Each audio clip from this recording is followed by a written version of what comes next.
Alright, what's up guys? This is Brandon. I'm just going to give you a little bit of a tutorial on what you need to create your own home recording studio. You don't need much money, but you need time and patience, that sort of thing. I'm BSing there. But so I really think that you need 6 things to start a studio, and let's go through them right now. Number 1, you need a computer. It doesn't need to be completely powerful or completely expensive. I think that the minimum requirement you need is about 4 gigs of RAM. I don't really care how much internal memory you have or whatever, you just need 4 gigs of RAM. Otherwise the programs that you're going to be using later on are going to kill your computer and you're not going to be able to do anything. Yeah, so that goes with that.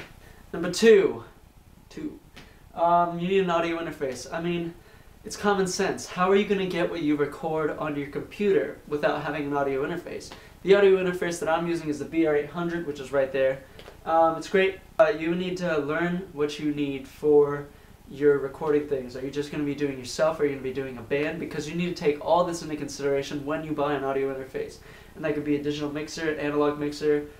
Number 3 usually comes with an audio interface, and it's called a DAW, which is a digital audio workstation. What it is basically software, and they give it that fancy name.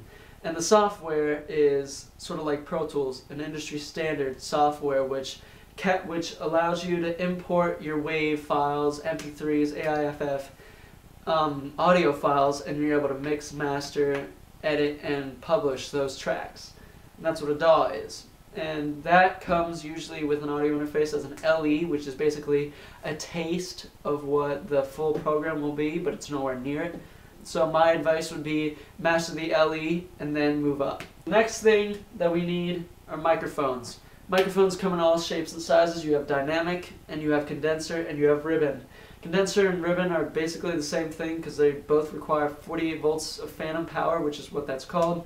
Dynamic do not require 48 volts of phantom power, and they're much cheaper. That doesn't go to say that their quality isn't any less than a condenser, but a condenser is going to provide you a much more crystal clear, vivid sound than a dynamic microphone. Number 5, you need speakers and or headphones. I've got the KRK Rokit 5s. They're great, they're very flat. They're not the best ones, but for what I'm using right now, they're perfect, and I absolutely love them. I'm going to stay with KRK from now on, just because of these monitors. They've completely changed me. I love them. I'm actually thinking about getting the sub, which is the HS10, I think, or something around those lines. Yeah, that's just a subwoofer. So number 6, you need acoustic foam. As you can see, this black expanse, which is behind my computer and on my wall, is acoustic foam.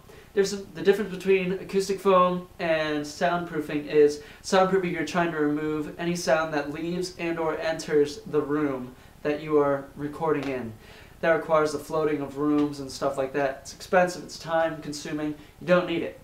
Acoustic treatment is designed to minimize reflections, bass buildup, and it'll absorb, reflect, diffuse, and it just minimizes those reflections as the sound travels in waves.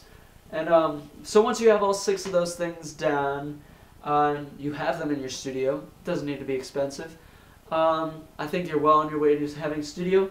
So thank you guys. This was just a quick little tutorial. I'll go more in depth. I'll talk about each one individually, what you need. I'm just going to do a 6-part series. This is just an overview of what I think you need. And that's it, and I hope you guys have a nice day. Thank you.